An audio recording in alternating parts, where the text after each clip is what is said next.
آپ خود ایک غیرت مند بندہ ہوں, میں بغیرت بندے کو ووٹ نہیں دے سکتا, نہ دوں گا, کبھی مر جاؤں گا نہیں دوں گا, ووٹ ہی نہیں ڈالوں گا اگر غیرت مند بندہ مجھے نہ ملے. چھوٹی سی بات کر لوں. دوسری بات, میں نے گنجوں کو چھوڑ دیا, زرداری کے پاس کیا.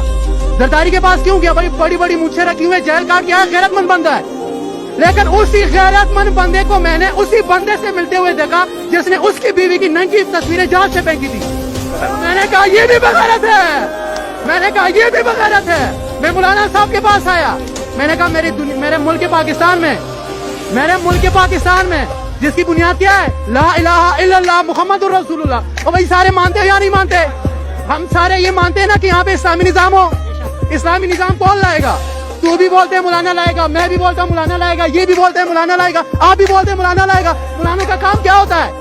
اللہ اور اس کے رسول کے باتیں لوگوں تک پہنچانا.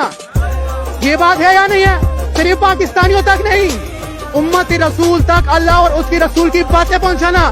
لیکن میں نے ایک مولانا کو پایا, میں نے کس کو پایا؟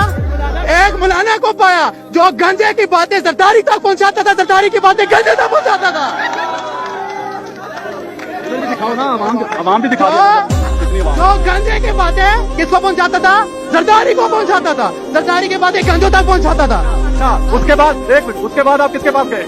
سر اس کے بعد انتہا رہی, ایک بندہ آ گیا, اس کے بعد انتہا رہی, مجھے میری آنکھیں بند, مجھے کچھ نظر ہی نہیں آیا.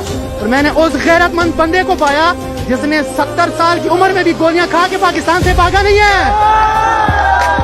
اس کے پلیٹلیٹس کم نہیں ہوئے, وہ پیناڈول کھانے لندن نہیں کیا, وہ کیسے سے ڈرا نہیں ہے, وہ عدالتوں سے ڈرا نہیں ہے.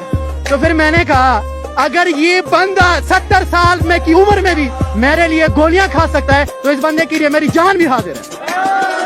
مجھے کوئی دوسرا